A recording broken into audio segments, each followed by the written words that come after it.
This week, Pope Francis makes history with a meeting in Cuba. Mexico is ready to welcome the Pope, and we mark an unforgettable anniversary.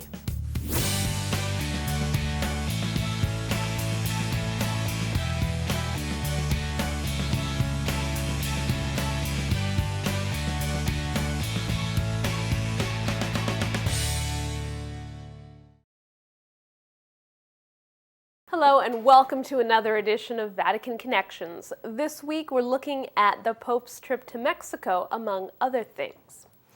Pope Francis made history meeting Russian Orthodox Patriarch Kirill as part of his apostolic visit.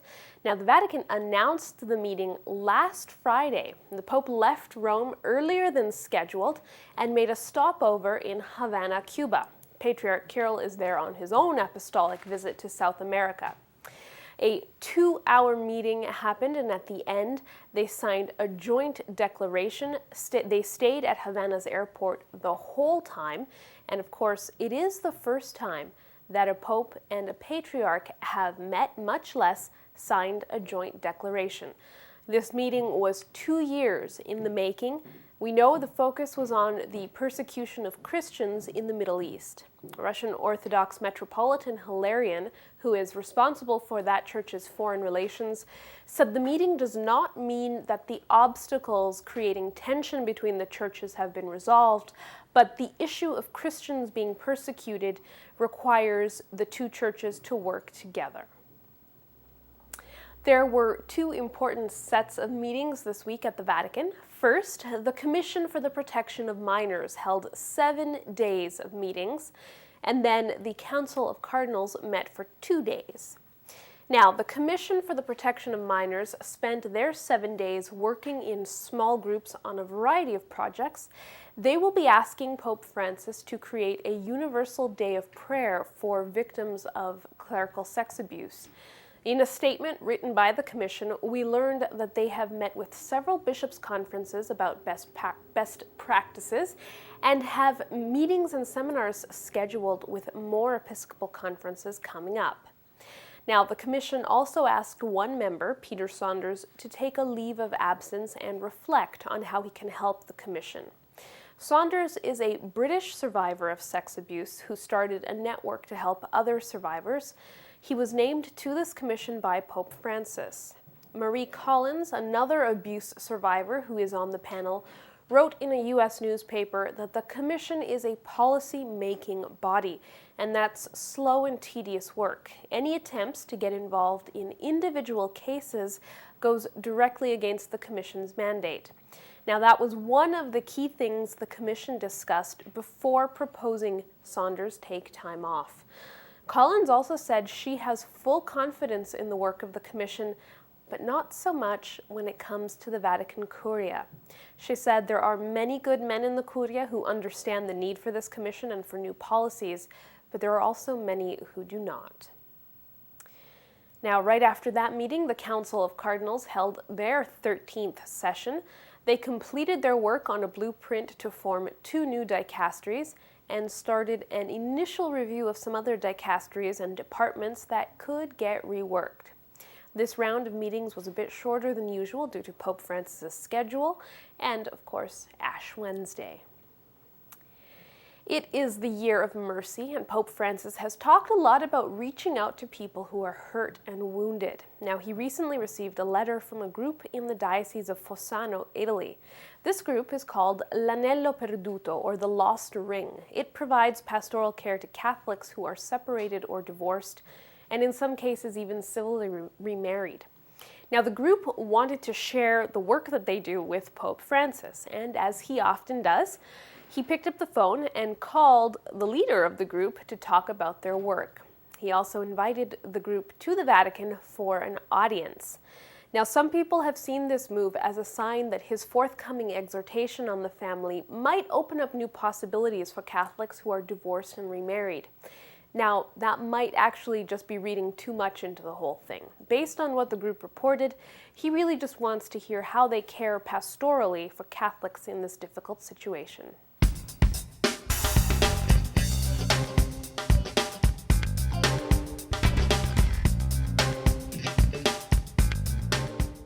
Now, 3 years ago this week, Pope Benedict XVI resigned his Petrine ministry.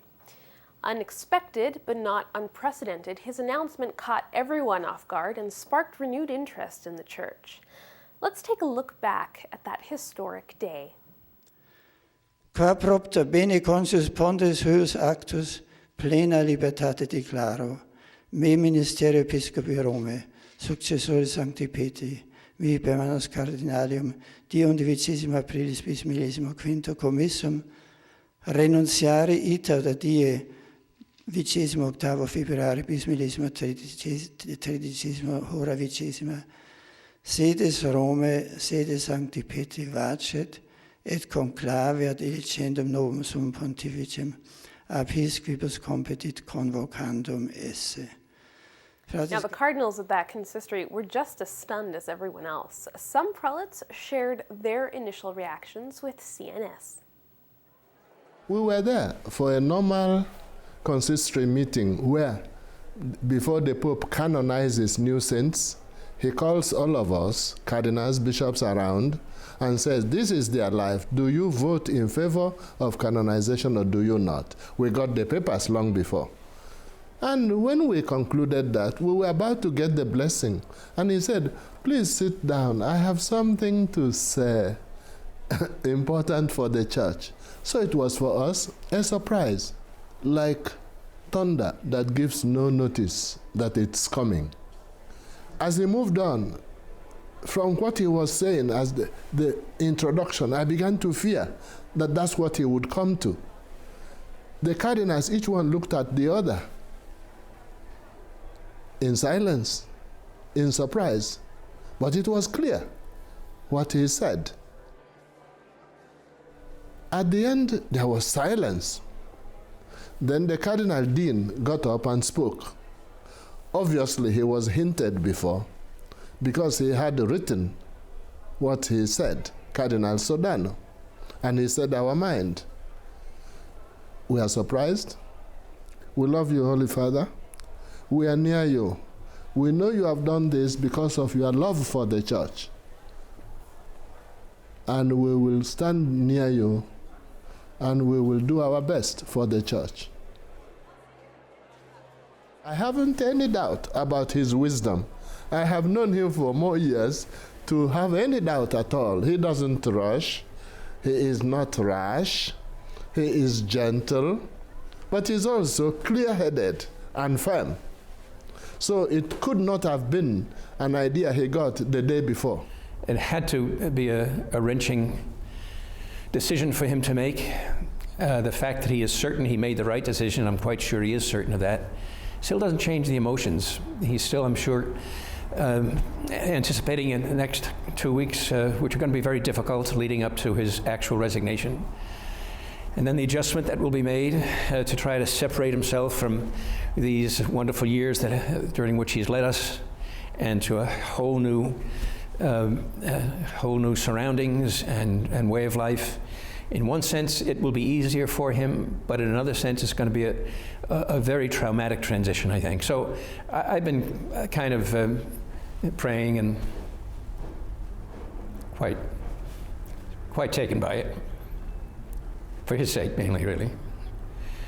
But it's God's will, and it's a great church, and the Lord will see us through. I think the reaction on the part of the public in general, part of the press, has been very positive, and I hope people understand the great contribution he's made, and will continue to make over the next 2 weeks and in his life. Certainly that life will be no less dedicated to the Church and to Christ than it will have been during his years of active ministry as Pope.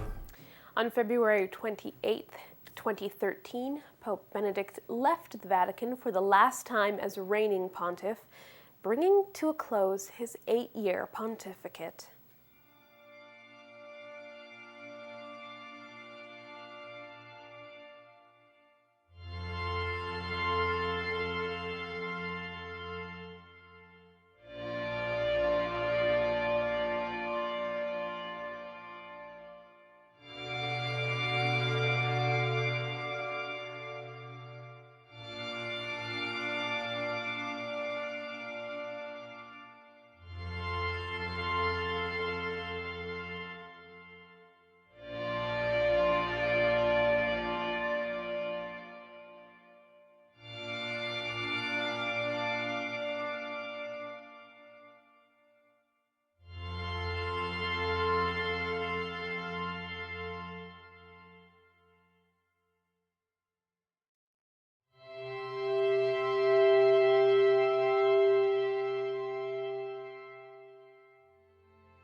Sia benedica Dio Onnipotente,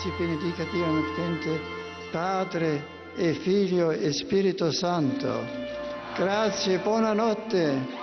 Grazie a tutti.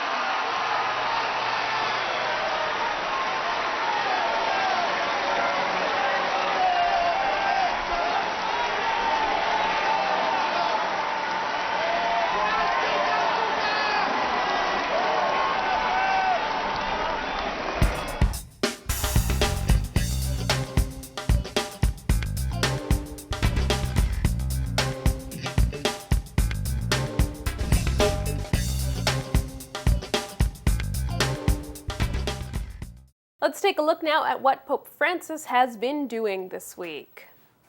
Last week, the bodies of St. Padre Pio and St. Leopold Mandic were brought to the Vatican for veneration. Over the weekend, Pope Francis met with some of the groups that were at the Vatican for this special event, and he even found a way to get some personal prayer time with the two saints. Catholic News Service has more. Rivolgo un saluto a tutti voi che venite da diversi paesi e regioni, uniti da grande affetto e gratitudine verso San Pio de Pietrelcina. Possiamo proprio dire che Padre Pio è stato un servitore della misericordia.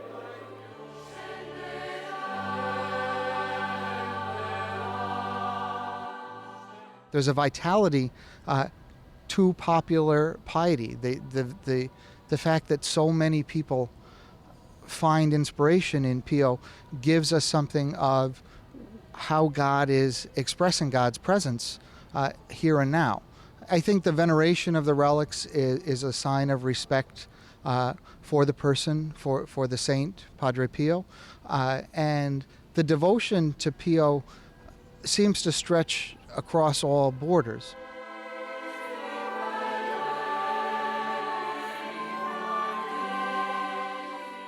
È diventato attraverso il ministero della confessione una carezza vivente del Padre che guarisce le ferite del peccato e rinfranca il cuore con la pace.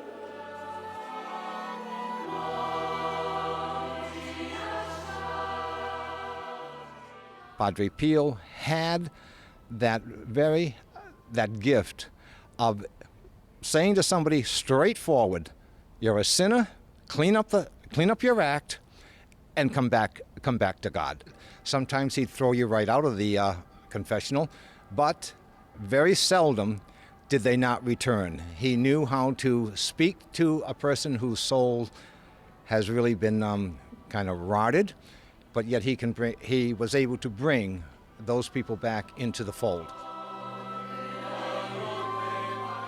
We need more Padre Pios today, confessors, even lay people who just have time to listen to the other and say, "Look, you know what? I'm interested in what you're going through. Probably I can't do much, but remember that I think about you, I pray for you." I mean, this precisely is what Padre Pio did and continues to do. On Monday, the Council of Cardinals started their 13th round of meetings, and Pope Francis was right there for the whole thing. Tuesday, Pope Francis celebrated Mass with the Franciscan Capuchin friars who were in Rome accompanying the relics of St. Padre Pio and St. Leopold.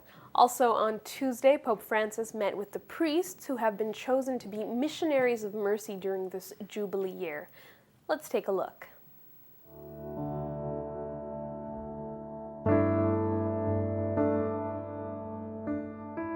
I would encourage all priests, even those who are not named missionaries of mercy, to recognize that this is at the heart of their vocation. This is what the Holy Father is preaching to us. He's saying, this is who we are, this is what we're called to be, this is what the Church needs in this time of a lot of brokenness in the world. We're called to bring healing. One of the things that the Pope has been inviting us as a church to do is to welcome those who have been hurt by the church. And I think the most important message I would want to communicate to priests is that they don't need to worry about anything except for being a new opportunity for this person.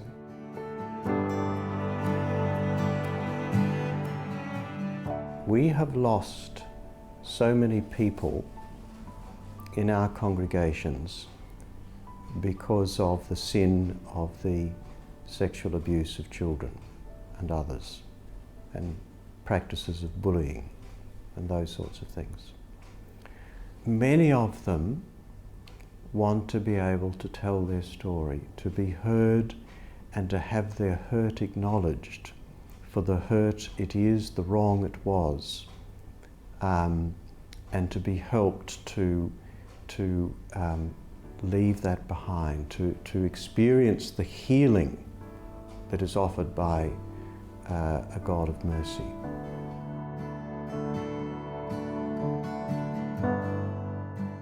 One of my greatest joys as a hospital chaplain is many people who've been away from the faith of all generations, facing certain illness, perhaps death soon, but the ability, the fact that we can always heal the soul, even if the body is falling apart, which it will all happen to all of us one day, that the opportunity to heal the soul is always there.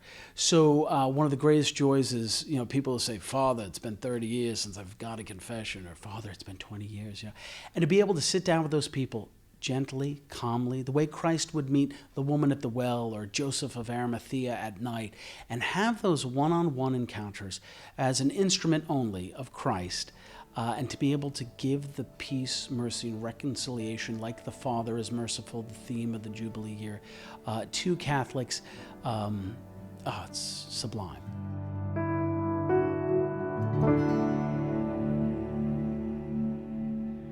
Un missionario della misericordia porta sulle proprie spalle il peccatore e lo consola con la forza della compassione.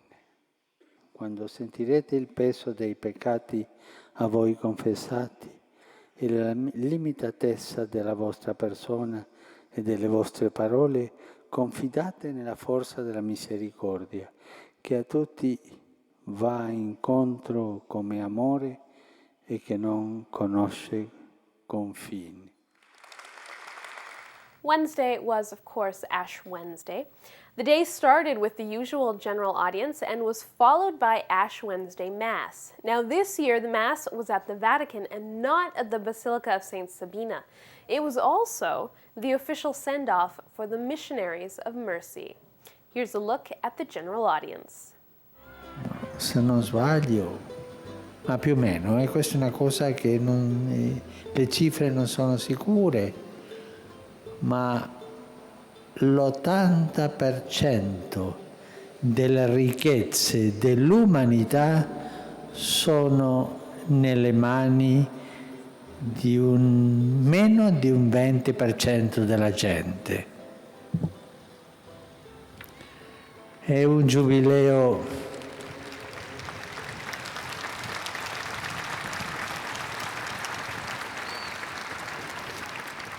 e questo lo dico ricordando la nostra storia di salvezza. Il giubileo è per convertirsi, perché il nostro cuore divenga più grande, più generoso, più figlio di Dio, con più amore. Ma vi dico una cosa, se questo desiderio, se il giubileo non arriva alle tasche, non è un vero giubileo. Avete capito?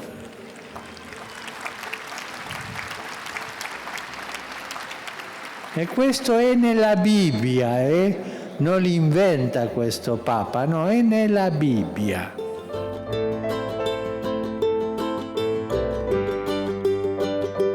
Thursday was a bit of a big day. It was the feast of Our Lady of Lourdes, the anniversary of Pope Benedict's resignation, and also a Vatican holiday. Pope Francis was supposed to be preparing for his trip to Mexico. As he always does before a trip, he visited the Basilica of St. Mary Major to pray to Our Lady under the title of Salus Romano Populi. From there, he went on to the Basilica of St. John Lateran, where priests from the Diocese of Rome were actually gathered for a penitential liturgy. He walked in and straight to a confessional. He spent 45 minutes in the confessional, hearing the confessions of his priests before addressing them. Now, before leaving the basilica, he said, "How many people suffer? They have no work. There's much suffering. They're drowning in sin. They should find in us fathers. They should feel that there is a father who does not let his children go away. And if someone says, 'I can't promise not to repeat my sin,' maybe because they find themselves in an irreversible situation, always seek a way to forgive them, like Father Leopold." And of course, Friday, Pope Francis left from Mexico. He made a stop in Cuba to meet with the Russian Orthodox Patriarch Kirill. Of course, that's the first time a pope meets with a Russian Orthodox Patriarch.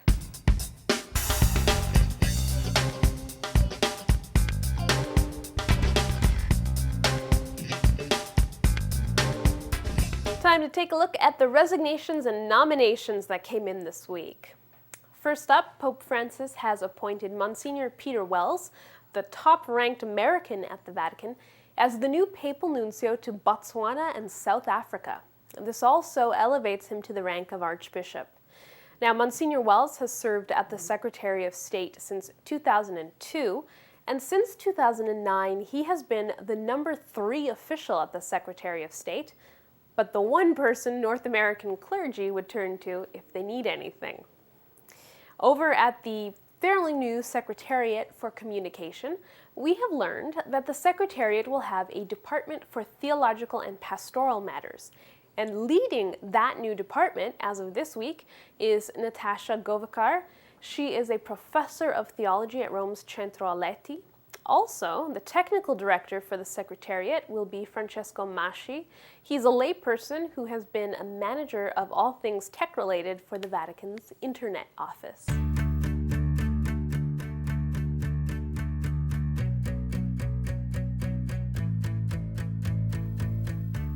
Well, that's it for this edition of Vatican Connections. Join us again next time as we look in depth at the Pope's Mexican visit. As always, you can follow us on Twitter or Facebook or check our blog for regular updates and watch us on demand on Roku TV. From everyone here, thanks for watching. See you next time.